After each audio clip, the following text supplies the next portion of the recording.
Boa noite. Continuamos o nosso estudo do capítulo 43 do livro do Gênesis.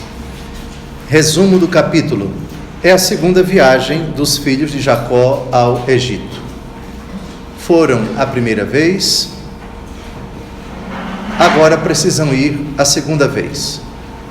Eles compraram víveres no Egito durante aquele período de 7 anos de seca que José havia intuído no seu sonho. Na verdade, foi a interpretação que ele deu ao sonho do faraó. É sonho dele, porque ele interpretou, mas quem sonhou foi o faraó. Ele se torna vice-faraó, ou se quisermos, o primeiro-ministro do Egito, a segunda maior autoridade do Egito depois do faraó. E quando os seus irmãos lá vão, José não se dá a conhecer, mas deixa um dos seus irmãos preso e exige que eles só apareçam com o seu irmão mais novo. É, na verdade, o grande desejo dele ver não somente o seu velho pai, mas também o seu irmão, filho do mesmo ventre, filho de Raquel. Raquel com Jacó só tiveram 2 filhos, José e Benjamim. Muito bem, então eles voltam com os seus irmãos, desta vez com Benjamim, para convencer o velho Israel a deixar o seu caçulinha partir. Foi muito difícil, Judá precisou intervir, foi uma intervenção, digamos assim, bastante tensa, mas ele assume a responsabilidade e parte. Chegando lá, a cena é comovente. José oferece um almoço na casa dele para todos os irmãos. José ainda não se deu a conhecer e fica profundamente comovido diante daquela cena. Todos os seus irmãos, particularmente o caçula, que ele imaginava, talvez imaginasse, não existisse mais.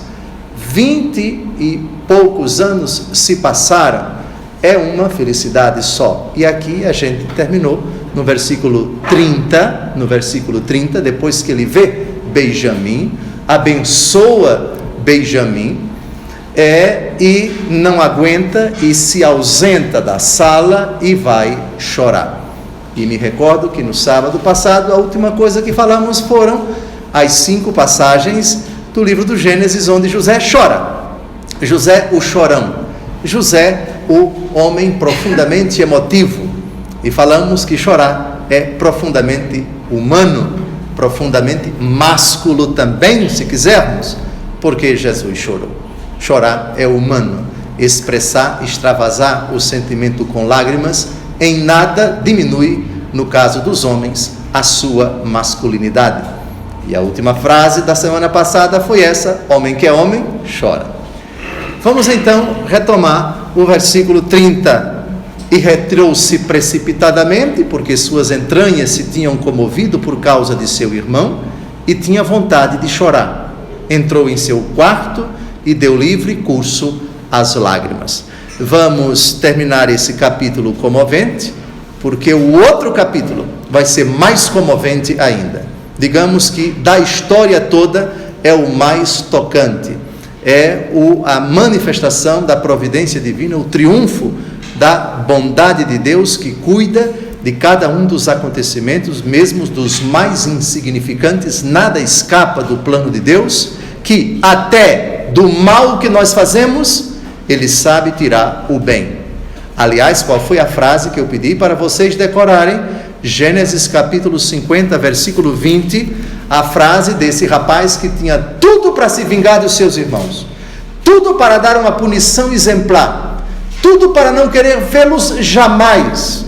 Sofrimento tremendo da vida de José, e vejam a interpretação que ele faz. Gênesis capítulo 50, versículo 20: não temais, pois eu posso eu pôr-me no lugar de Deus?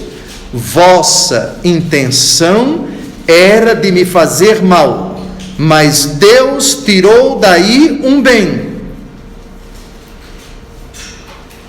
O plano de Deus é tão misterioso que a intenção de fazer mal, que Deus não quer, mas que Deus permite, nos planos dele, ele vai tirar um bem maior disso. Me parece, se minha memória não está decrépita, eu recordava que algumas personagens do Novo Testamento, São Pedro, com sua boa intenção, precisou ser chamado por Jesus de Satanás. Ó Senhor, Deus não permitirá que isso te aconteça. Quem lembra da fraqueza do primeiro Papa, quando Jesus falou que era preciso que ele sofresse e morresse? São Pedro, cheio de boa intenção, tentou dar um conselho a Nosso Senhor e foi chamado de Satanás. Às vezes, a boa intenção é fabricada nos quintos dos infernos. Às vezes, uma pessoa bem intencionada é instrumento do inimigo. E às vezes, um mal intencionado é instrumento de Deus. Qual foi a frase, a última frase de Jesus na primeira missa, na instituição da Eucaristia para Judas Iscariotes? O que você tem a fazer, faça depressa. Ou seja, sua má intenção é exatamente o que eu permito que aconteça agora. Isso é um mistério. Isso é um mistério. Outra boa intenção que Jesus cortou na hora, o mesmo São Pedro, que no Jardim das Oliveiras reagiu como diante do soldado romano chamado Malco, pegou a espada e cortou a orelha de Malco, cheio de boa intenção, defender Jesus. Não mexam com Nosso Senhor, ninguém vai mexer com ele, cheio de boa intenção. Guarda a espada, guarda a espada. E Jesus pegou a orelha do rapaz e colocou no lugar. Por outro lado, as más intenções naquela hora era que o Senhor permitia que triunfasse. A má intenção de Herodes, a má intenção de Pôncio Pilatos, a má intenção de Anás, a má intenção de Caifás, a má intenção de Barrabás, a má intenção dos que disseram, a multidão disse, crucifica-o, crucifica-o.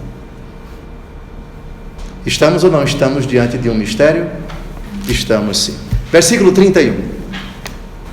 Depois de ter lavado o rosto, saiu e, procurando dominar-se, disse: servi a mesa. Ele tentou o máximo que pôde não extravasar ou não demonstrar que estava emocionado, que tinha acabado de chorar. Acredito que é uma tarefa um pouco difícil. A primeira reação do organismo quando estamos chorando, os olhos lacrimejam, mas as lágrimas, porque são ácidas, elas tornam os olhos irritadiços e por isso a parte branca fica vermelha.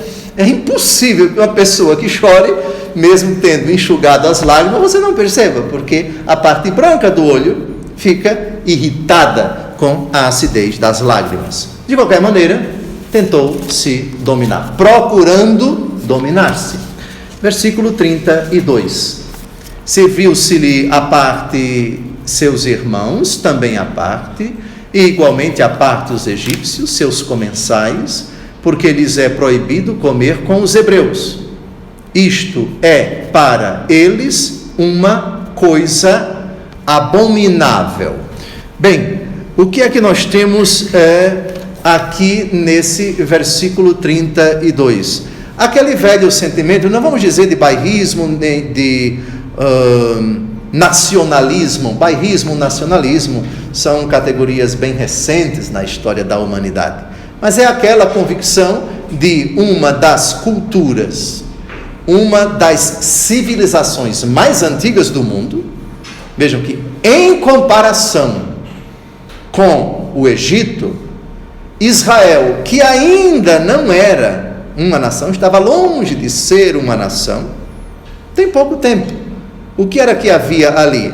Gergeseus, heteus, filisteus, todos aqueles povos, na verdade, pequenas tribos, que ocupavam o que hoje entendemos por Israel. Não havia uma civilização tão consolidada, tão desenvolvida para os padrões da época. E isso possibilitava nesse povo um sentimento, digamos assim, não se ofendam os egípcios, de grandeza, de de superioridade. E isso se extravasava também, digamos assim, nas ocasiões solenes, nos banquetes. Estamos na casa do primeiro-ministro do Egito, que é José. Os egípcios não sabem que José é hebreu. E, digamos assim, esse jantar obedece, digamos assim, às formalidades daquele tempo. Então, José, com sua corte, com seus assessores, com seus oficiais, num determinado lugar, hebreus convidados, portanto, estrangeiros, de um pedaço de terra que não chega nem aos pés do nosso grande Egito. Então, por aí, vocês imaginem que tem razão de ser essa distinção, essa separação. Portanto, é inimaginável que nós, numa refeição, nos sentemos à mesa próximos desses estrangeiros que não valem nada. É mais ou menos o pensamento do versículo 32, avancemos, versículo 33. Os irmãos de José foram colocados diante dele, desde o mais velho até o mais novo, segundo sua idade, o que lhes fez olhar uns para os outros assombrados. Por que exatamente isto?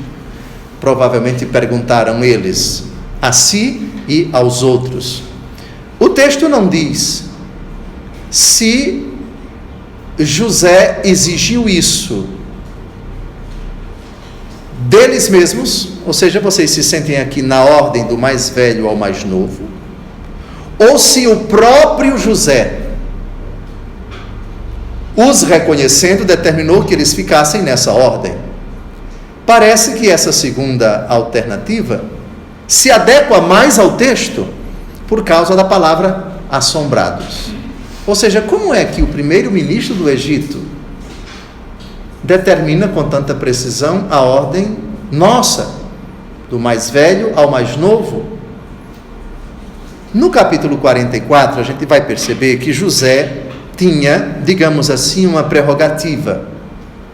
A prerrogativa dos presságios, que não necessariamente tem a ver com a interpretação dos sonhos. A questão da taça. Ele vai dizer que com a taça ele conseguia prever as coisas. Ou seja, José seria um adivinho, que aliás é uma prática que muito mais para frente no livro do Deuteronômio, capítulo 18, vai ser formalmente condenada, com muitas outras práticas, mas disso a gente trata na semana que vem. O que deixa-nos aqui intrigados, porque o texto não permite dizer com clareza, é que eles estão olhando uns para os outros assombrados pela disposição na mesa, do mais velho até o mais novo. Só há duas explicações. Ou o próprio José, fingindo, por assim dizer, se é que ele não tinha memorizado a ordem, se é que ele não tinha reconhecido em todos eles, do mais velho ao mais novo, só tem uma explicação. Ou ele sabia e, portanto, ele determinou, você fique aqui, você aqui, você aqui, você aqui. Ou ele perguntou, ou alguém, uma espécie de mestre de cerimônias, foi lá e perguntou. Um detalhe verdadeiramente secundário, o assombro. Eles estão aqui assombrados. Versículo 34. José mandou que se lhes trouxessem porções de sua própria mesa, e a parte de Benjamim foi 5 vezes maior que a dos outros. Eles beberam e alegraram-se com ele. Outra tradução, se embriagaram. Parece que é a tradução da Bíblia de Jerusalém. Quem a tem, confere. Se embriagaram. Foi embriaguez. Muito bem. Aqui a porção de Benjamim. Vejam, não existia, como não existe até hoje, quem foi ou quem vai ao Oriente salvo se tratar de um hotel, digamos assim, de propriedade de pessoas com mentalidade ocidental, mas via de regra no mundo ocidental não existe aquilo que nós chamamos de self-service. Não existe aquilo que nós entendemos nas nossas mesas, onde todos os pratos são colocados e as pessoas, os comensais, vão se servindo. Essa mentalidade não existe no Oriente, ainda hoje. Com muito mais razão no tempo antigo. As porções eram trazidas. Então você traz o prato, no caso do almoço, o prato da verdura, depois vem o prato do arroz, depois vem o prato do macarrão, se aqui tem arroz e macarrão para lá, às vezes tem, e assim por diante. Por isso, vejam, trouxessem porções de sua própria mesa. A mentalidade é oriental. E na mesa tem um objeto que é propriedade exclusiva de José, que ele vai utilizar em mais uma, digamos assim, provação dura, a que ele vai submeter os seus irmãos, no próximo capítulo que já vamos começar a estudar agora, a questão da taça, mas somente quando eles forem interceptados, porque já estão saindo da cidade, não sabemos que cidade é essa, se é Mênfis, se é a própria capital, se é uma das grandes cidades, certamente era uma das grandes cidades, porque é a cidade residência do primeiro-ministro, e José vai se dar a conhecer. Penso que era o que tínhamos para comentar no capítulo 43, já entramos no capítulo 44. A festa terminou, quer dizer, o almoço acabou. O texto não diz no versículo 1 qual o interstício em termos de tempo entre o final do almoço e a hora da partida deles. Se foi logo depois do almoço, se foi no final da tarde, se eles dormiram para partir somente no dia seguinte. O fato é que agora o capítulo 44, e os estudiosos dizem que aqui temos duas mãos, a fonte javista e a fonte eloísta. Não recordo mais para vocês, porque já recordamos em mais de 2 anos o que significam as fontes javista, eloísta, deuteronomista e sacerdotal. Vamos ao texto. José deu esta ordem ao intendente de sua casa. O intendente é aquele mesmo que cuidou dos preparativos do almoço. O intendente é aquele mesmo que teve alguma participação no capítulo anterior, quando o menino ficou preso e os irmãos voltaram. A questão de colocar, de encher os sacos com os víveres, colocar o dinheiro, lembram de tudo isso? Ele foi esse mesmo intendente. Então, apenas isto, vejamos agora a ordem que José deu a ele. Enche de víveres os sacos destes homens, tanto quanto possam conter, e põe o dinheiro de cada um na boca do saco. De novo, um gesto que só tem uma explicação. Eles vieram comprar, deram o dinheiro, e tudo isso vai ser presente. Ou seja, encham o máximo que vocês puderem, e o dinheiro que eles entregaram como pagamento, coloque mais ou menos como da outra vez. Mais ou menos como da outra vez. Só que, no versículo 2, temos uma novidade. Aqui eu já faço um breve comentário sobre essa decisão de José. Alguém poderia interpretar como mais uma vingança, mas me parece que o contexto não é esse. O contexto, por causa do choro dele no final do capítulo 43, indica uma grande felicidade para José.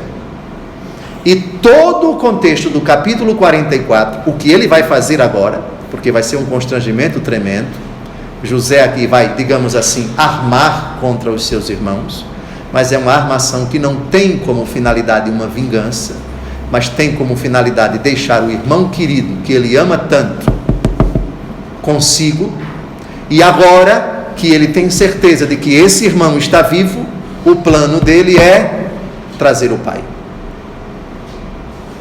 Quer trazer todo mundo para perto de si. De qualquer maneira, vai ser providencial, porque esses marmanjos, os judeus que me perdoem, esses marmanjos aprontaram com José. E nada mais providencial, por vezes, para as pessoas que nós amamos, que submetê-las a um certo tratamento duro, a uma certa situação constrangedora, porque no constrangimento, porque no sofrimento, porque nas lágrimas derramadas, nós aprendemos. E parece que José vai obter esse efeito, porque Judá, no capítulo que está começando agora, vai fazer uma das intervenções mais bonitas. Um homem que, mau caráter, lá atrás, em conluio com os irmãos, maquinou a morte do irmão, e depois, antes de o menino ser vendido como mercadoria para os mercadores que passaram para o Egito, se sentou e foi comer, como se nada tivesse acontecido. Lembram da cena? Jogaram o menino na cisterna e foram comer. Pois bem, e agora ele se redime. Aliás, Judá teve uma intervenção, teve um protagonismo considerável no capítulo anterior, para convencer o pai. Eu assumo a responsabilidade do menino. Meu pai, se ele não for, nosso irmão vai morrer, o Senhor provavelmente vai morrer também, de tristeza, nós vamos ficar sem o nosso irmão, e outra, não temos onde comprar comida, não temos alternativa. Foi aquele embate, digamos assim, bastante tenso, e Judá acabou convencendo o seu pai. Então aqui nós já temos quem? Temos Judá. Quem lembra que Judá se indispôs com todo mundo, foi viver na casa de um cananeu, casou-se com uma cananeia, rompendo a tradição que já veio de Abraão. Abraão não admitiu que Isaac casasse com a cananeia. Isaac não permitiu que Jacó se casasse com uma cananeia. Nem Esaú. Esaú casou com duas, o que causou muita tristeza para sua mãe. Quem lembra? E Judá rompeu com essa tradição. Mas o menino amadureceu. Nada melhor do que o tempo, do que o sofrimento, do que os murros em ponta de faca, como dizemos, na nossa experiência, para levar uma pessoa, outrora mau caráter, a amadurecer, a perceber que a vida nos ensina muitas coisas. E aqui, se preparem, nós vamos estar diante de um Judá humano, de um Judá maduro, de um Judá humilde. E obviamente quando falamos Judá, a gente lembra logo Jesus, o leão da tribo de Judá. Muito bem. Porás minha taça de prata na boca do saco do mais novo, com o preço do seu trigo. E fez o intendente como José lhe mandara. Bem, avancemos. Agora vamos avante. Eu só lembro a vocês que essa taça tem um grande valor para José, porque é uma taça por meio da qual José adivinha. A adivinhação sempre foi uma prática condenada a partir de Moisés.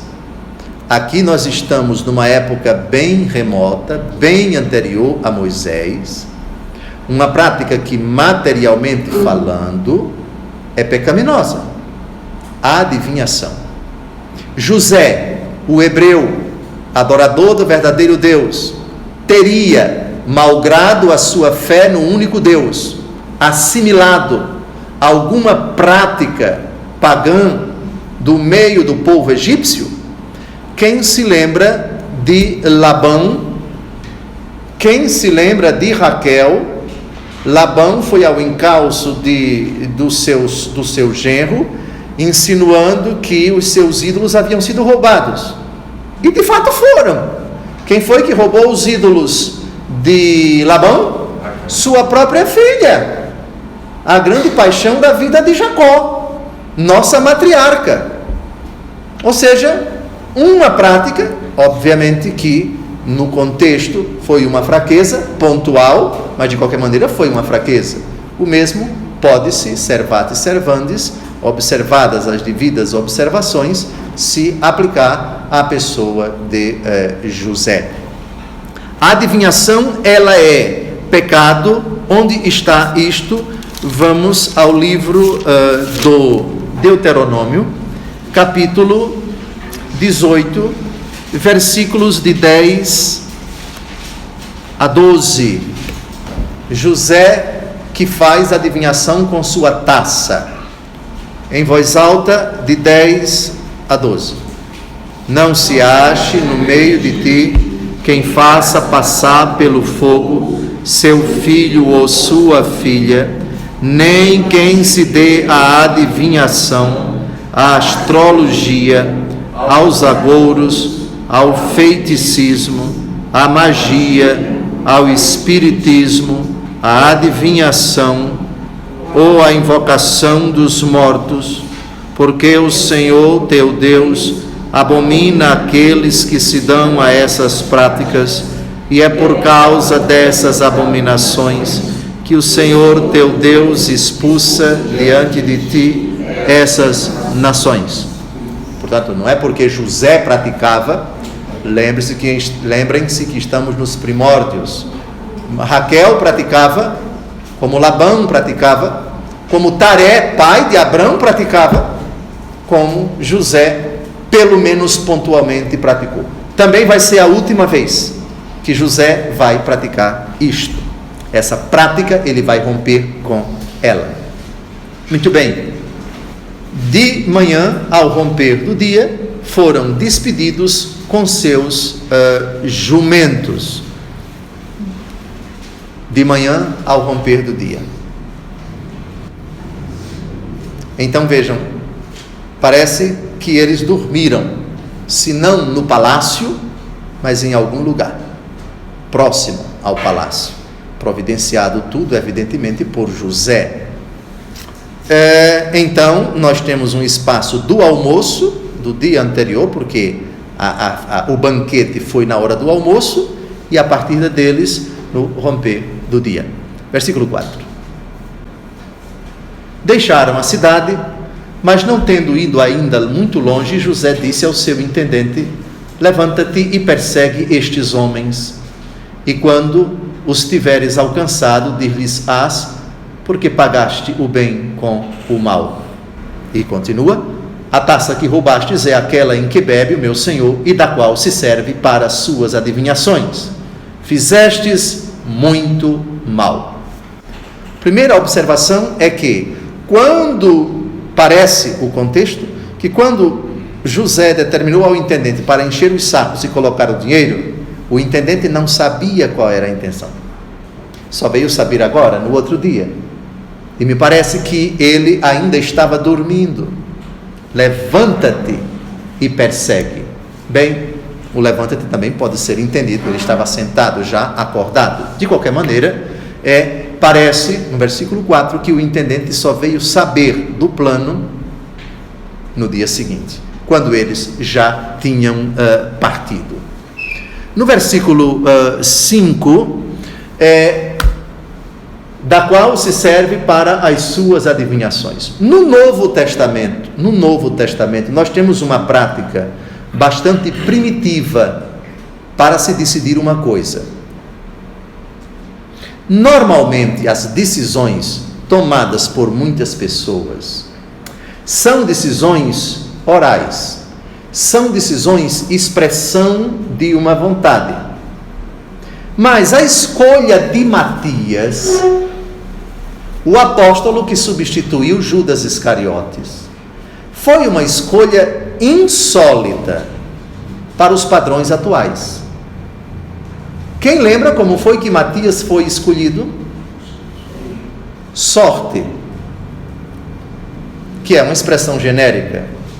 Sorte podia ser no bozó, podia ser no 0 ou 1, como a gente aprendeu, a gente brincava na infância, ou qualquer tipo de sorteio. Vamos ver no livro dos Atos dos Apóstolos, capítulo 1, versículo 26. Então nós já sabemos, Jesus ressuscitou, 3 dias antes ele morreu, e no dia da morte de Jesus Judas se enforcou, e ficou uma vaga, ou seja, o grupo dos 12 ficou com 11, e era preciso substituir Judas. Houve a reunião, a eleição de Matias é narrada em Atos, capítulo 1, de 15 até 26. 2 candidatos apareceram, José, chamado Barsabás, que tinha por sobrenome Justo, e Matias, diz o versículo 23. Agora vejam o curioso, eles oraram, eles elevaram a Deus uma prece, só que não houve votação, não houve escrutínio, como hoje na escolha do Papa, não é? Então 120 e tantos cardeais se reúnem e aí tem o escrutínio, se não obtiver aquele score, volta de novo, então fumaça escura e tal, até a fumaça branca, e pronto, está escolhido o Papa. Mas a escolha do primeiro apóstolo a ocupar o lugar de depois dessa defecção, vejam como aconteceu, versículo 26, leiamos em voz alta. Deitaram sorte, e caiu a sorte em Matias, que foi incorporado aos 11 apóstolos. Não me perguntem, porque o texto não diz com clareza como foi esse sorteio. Se foi com bozó ou foi com outra coisa, com outro dispositivo. De qualquer maneira, a oração. Deus se utilizou de um sorteio para escolher um apóstolo. Como também outras formas de escolha ao longo da história da igreja, Santo Ambrósio, em Milão, foi escolhido, sabe como? Com aplauso. A multidão reunida na catedral, Milão estava sem bispo, alguém disse, escolhamos Ambrósio. Aquilo foi uma ovação tremenda, foi aplaudido e pronto, está escolhido. Vários papas também foram escolhidos por aplauso, por aclamação. Ao longo da história da igreja tivemos várias modalidades de escolha. Aqui, é claro, o primeiro papa foi escolhido por Jesus, mas Matias não foi escolhido senão por sorteio. Deus manifestou à igreja que ele queria tal pessoa. José o Justo, primeiro candidato, Matias, segundo candidato, mas a vontade de Deus vai se manifestar por um sorteio. Somente para lembrar que essa prática de conhecer a vontade de Deus não é uma prática supersticiosa, ainda que materialmente falando é uma prática primitiva, não tem para onde correr, né? Você sortear, né? Sei lá, se foi com bozó, jogar um bozó, se aparecer o número par é fulano, se aparecer o número ímpar é fulano, mas puxa, que método mais foi e ponto final. E Matias hoje está no céu porque é um dos santos apóstolos canonizados pela igreja. Muito bem, voltemos para o versículo 5, da qual se serve para as suas adivinhações.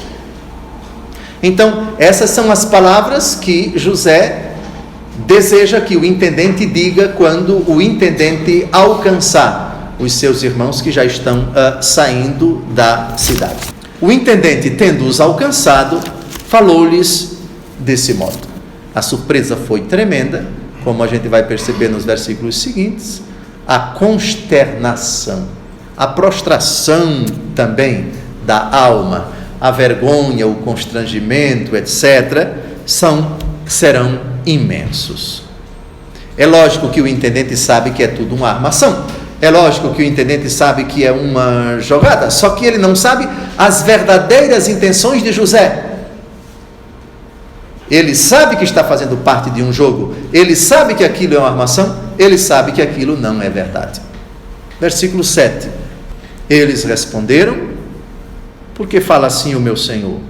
Longe de teus servos a ideia de fazerem semelhante coisa. Ou seja, nós somos inocentes. Isso não procede, essa acusação não é verdadeira, é improcedente. E de fato, eles aqui são absolutamente inocentes. Avante. Nós te trouxemos de Canaã o dinheiro que tínhamos encontrado na boca dos sacos. Por que, pois, haveríamos de roubar prata ou ouro na casa de teu Senhor? De fato, isso é verdade. Lembram que vocês, que quando eles chegaram diante do velho Jacó e abriram seus sacos, o dinheiro deles estava todo lá. Esse dinheiro foi trazido por eles, malgrado o velho Jacó ter dito: aqui tem mais dinheiro. E eles, como prova de lisura, de honestidade, levaram o dinheiro, o que parece supor que na mente deles se tratou de um engano da parte do intendente, da parte do próprio José. Esse dinheiro não é nosso. Não sabemos ao certo quanto tempo decorreu desde quando eles foram a primeira vez e voltaram. Lembrem-se que estamos com cerca de 570 quilômetros, 600 quilômetros de Israel até o Egito, atravessando a longa península do Sinai, numa época em que os meios de transporte eram apenas o que? Cavalos, camelos, e andar a pé, etc. O dinheiro foi devolvido integralmente. Isso prova a lisura de toda a família, família de gente reta, de gente íntegra, de gente impoluta, de gente de honestidade a toda prova. É absolutamente verdade o que eles dizem aqui, versículo 9: que aqueles dos teus servos com quem foi encontrada a taça morra, e ao mesmo tempo nós nos tornemos escravos do meu Senhor. Eles estão tão certos de que não existe nenhum ladrão ali, que eles fazem essa afirmação. Aliás, no Antigo Testamento tem uma personagem que, como sinal de gratidão a Deus, do seu desapego, ela volta da batalha e diz: Senhor, como prova do meu amor, da minha fidelidade a Ti, o primeiro ser que sair vivo da minha casa, eu vou sacrificar em honra de Ti. Dizem os historiadores, que os estudiosos da Bíblia, que ele imaginava que seria o seu cão que ia sair de casa para saudá-lo, como sempre acontece, mas na verdade quem saiu foi sua filha.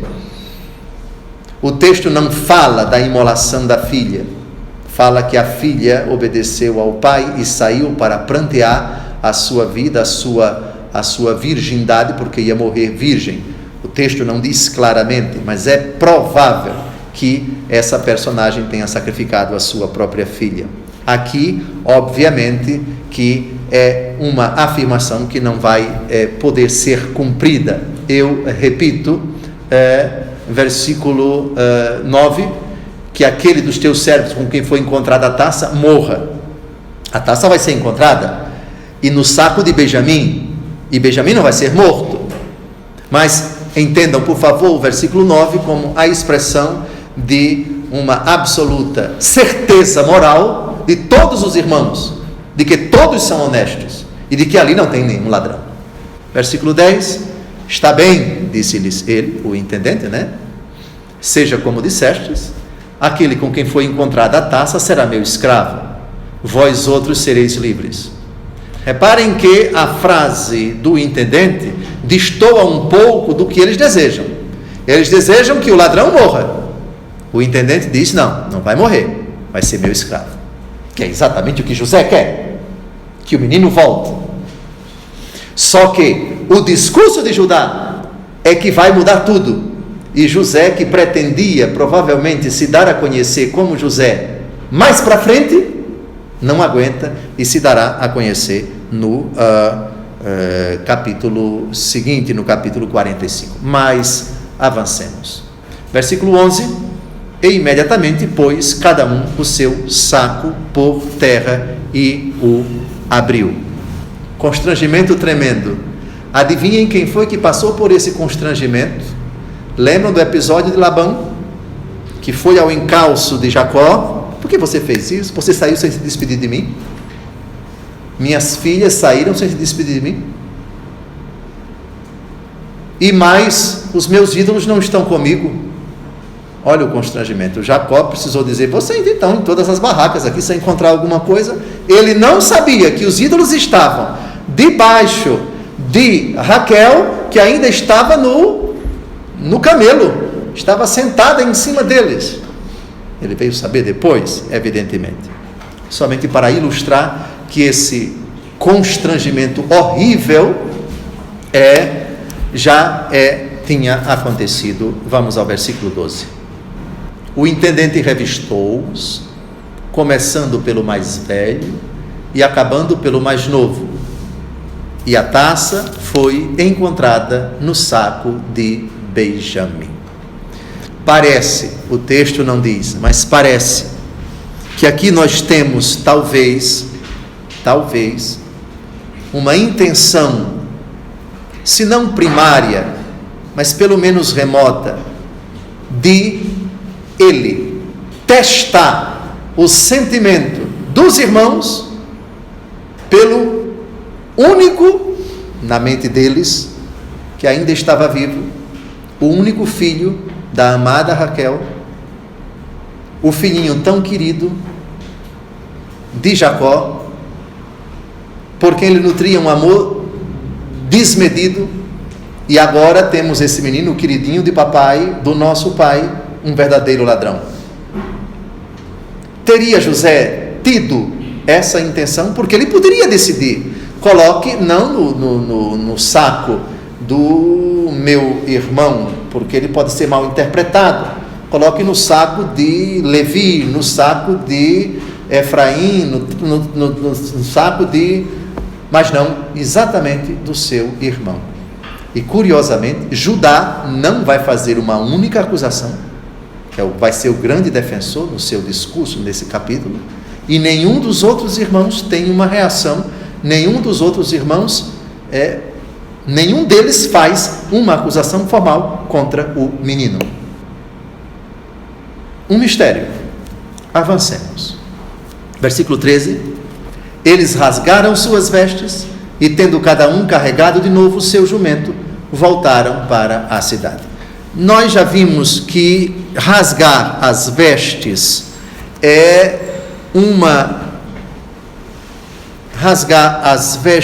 é uma atitude que denota o quê? Profunda perturbação, indignação, sofrimento, dor. Alguém já rasgou as vestes até então? Vamos dar uma olhada no capítulo 37, versículo 34. Quem foi que rasgou as vestes? O próprio Jacó, quando recebeu a notícia de que José fora estraçalhado por um animal, o que era mentira, uma versão inventada pelos irmãos. Eles embeberam a roupa de José, a túnica colorida, lembram? Com sangue de animal. E quando o velho Jacó recebeu a notícia, rasgou suas vestes, cobriu-se de um saco e chorou o seu filho por muito tempo. Então, rasgar as vestes é um ato de expressão de profundo sofrimento, de vergonha, de acabrunhamento e por aí vai. Aliás, foi a atitude de Jó. Quem lembra do livro de Jó, quando ele recebe a notícia de que todos os seus filhos morreram? A famosa frase do versículo 21, o Senhor deu, o Senhor tirou, bendito seja o nome do Senhor. No versículo 20 do capítulo 1 do livro de Jó, nós temos Jó rasgando suas vestes. E logo depois ele é acometido de lepra. Então, versículo 13 era o que eu tinha a dizer. Vamos ao versículo 14. Judá e seus irmãos entraram em casa de José, que estava ainda em sua casa, e prostraram-se por terra diante dele. Parece-me que é a terceira vez que eles se prostram diante do seu irmão. Cumpre-se assim, pela terceira vez, o sonho de José. Todos se inclinariam diante dele. Vejam o silêncio dos irmãos com relação à possível culpa de Benjamim, não culparam o seu irmão. Teriam eles sabiam eles de fato da honestidade, da retidão, da lisura do menino? Muito provavelmente sim, e talvez por isso não fizeram uma acusação formal contra ele. Teriam eles se indagado: quem colocou esta taça? Pois bem, vamos ao versículo 15. José disse-lhes: que é isso que fizestes? Não sabíeis que sou um homem dotado da faculdade de adivinhar?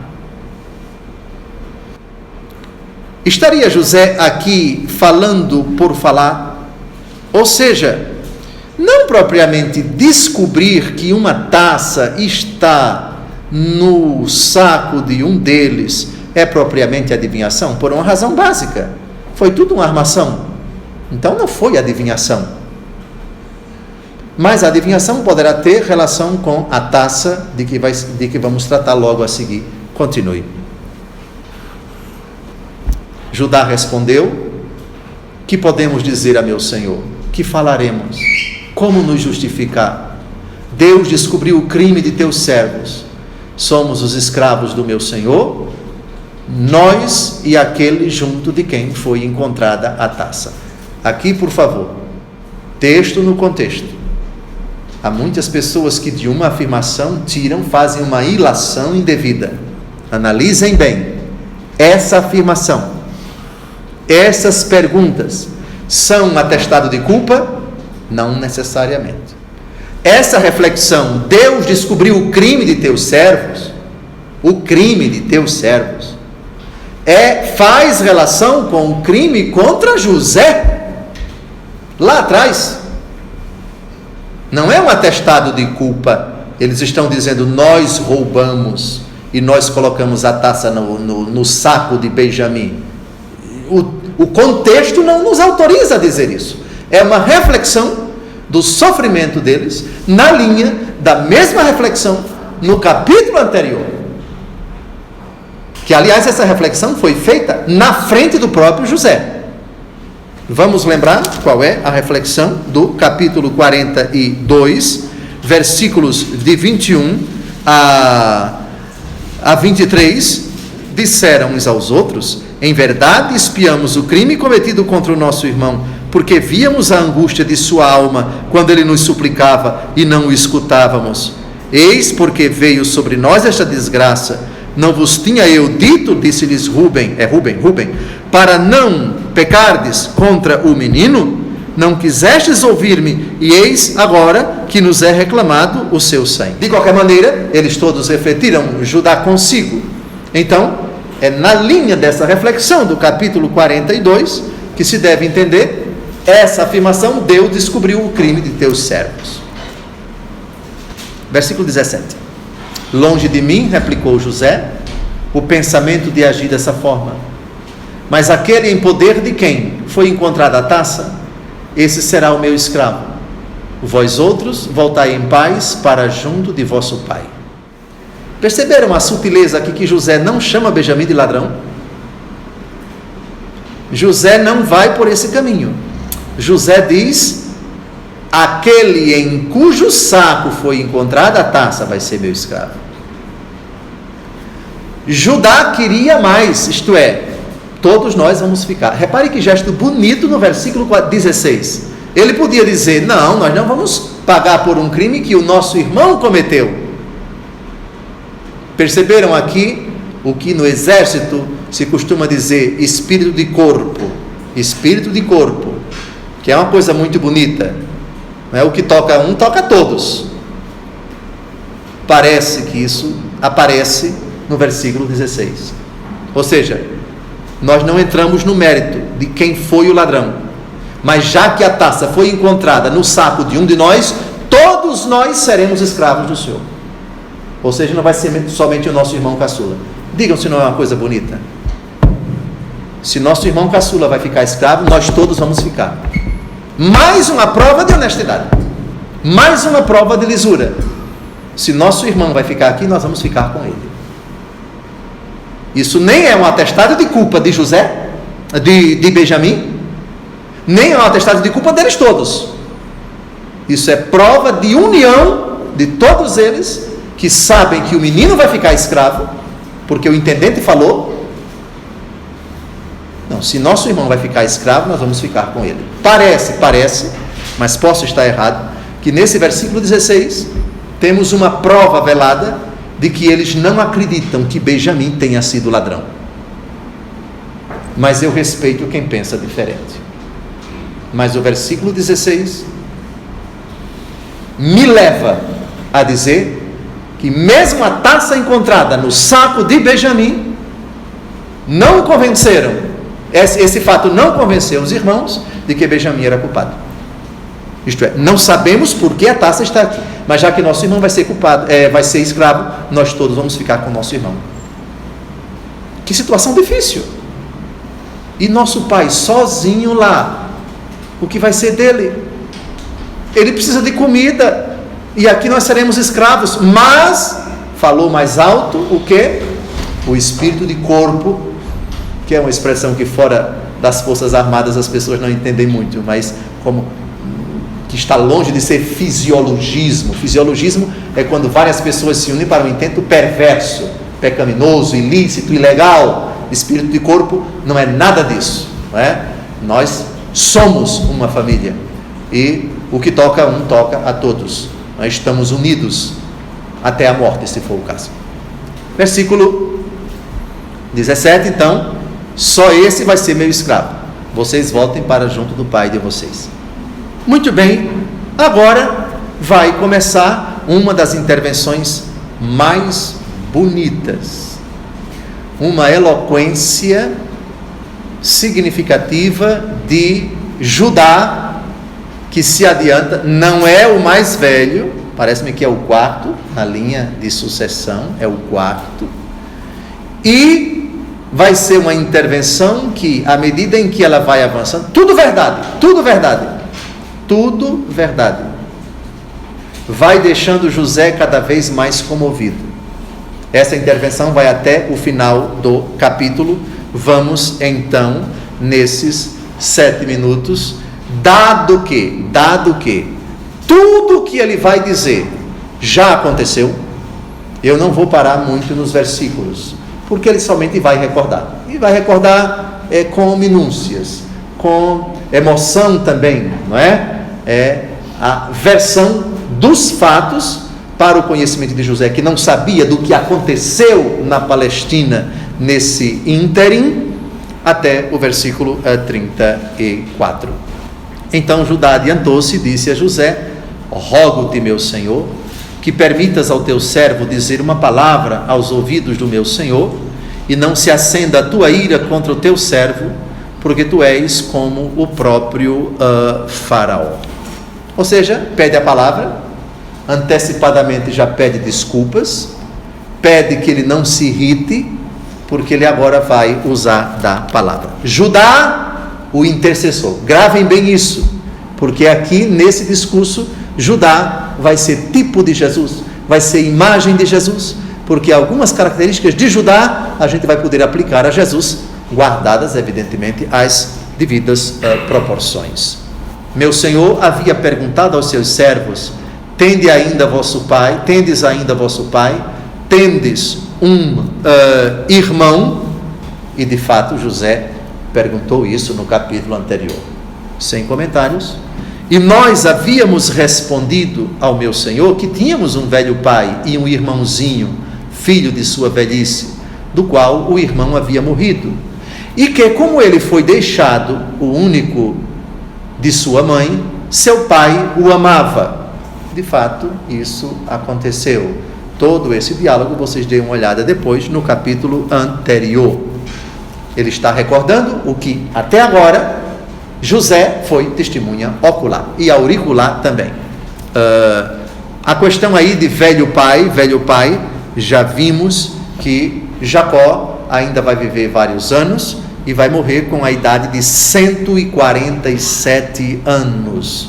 Inclusive já vimos os dois textos, Gênesis 47, versículos 9 e 28, que narram a morte de de Jacó, 147 anos. Versículo 21. Disseste aos teus servos, trazei-o para junto de mim, a fim de que eu veja com meus olhos. De fato, José disse isso, dispensa comentários, avancemos. Havíamos respondido ao meu senhor que o menino não podia abandonar o seu pai, pois se o fizesse, seu pai morreria. De fato, aconteceu isso. Não vamos nos deter naquilo que já comentamos. Versículo 23. E disseste aos teus servos, se vosso irmãozinho não vier convosco, não sereis admitidos na minha presença. Essa imposição foi feita por José no capítulo anterior, capítulo 43, versículo 3. Avancemos.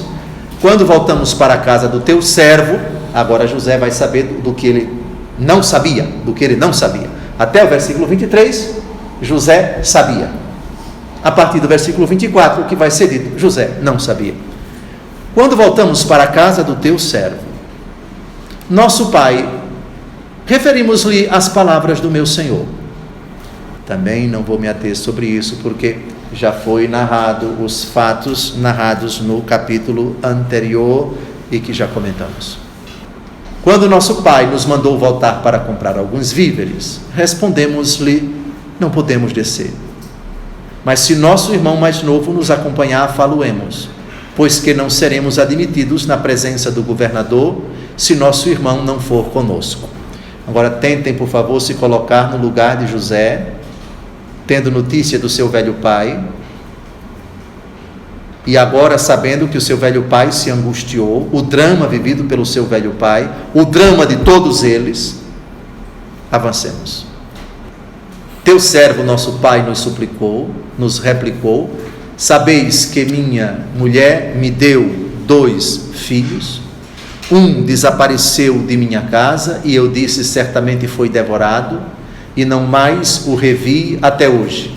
Imagine agora, pela primeira vez, depois de mais de 20 anos, José descobre que eles, além de invejosos,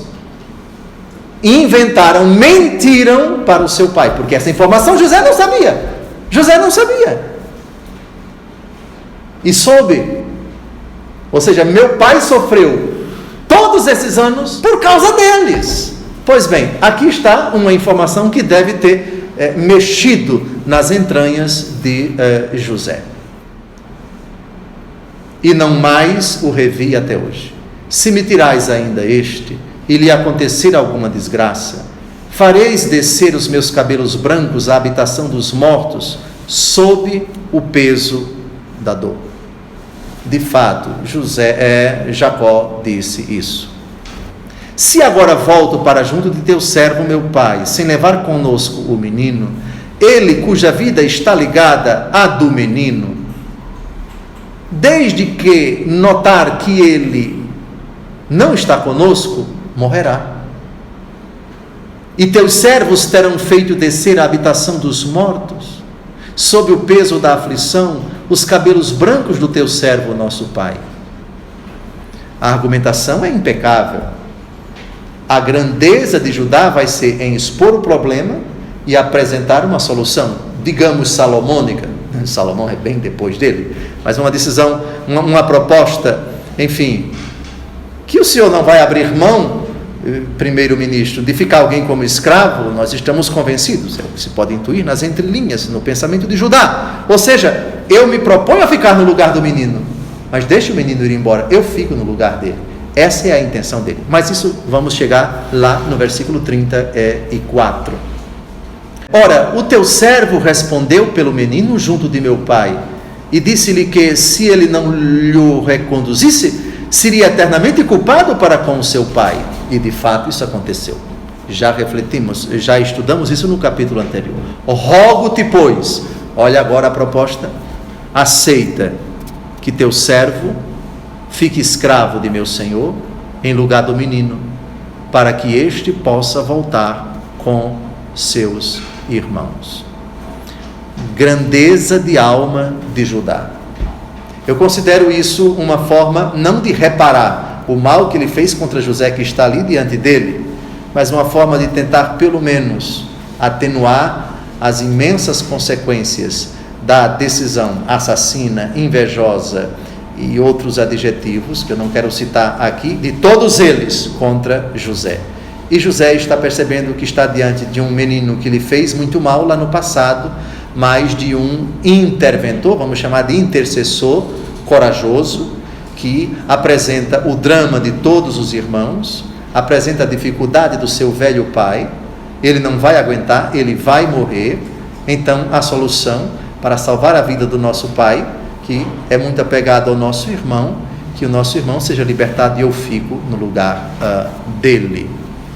Lembrem-se que Judá não teve piedade lá no capítulo 37 com os seus irmãos. Ele, depois que jogaram o irmão na cisterna, foi comer com todos eles.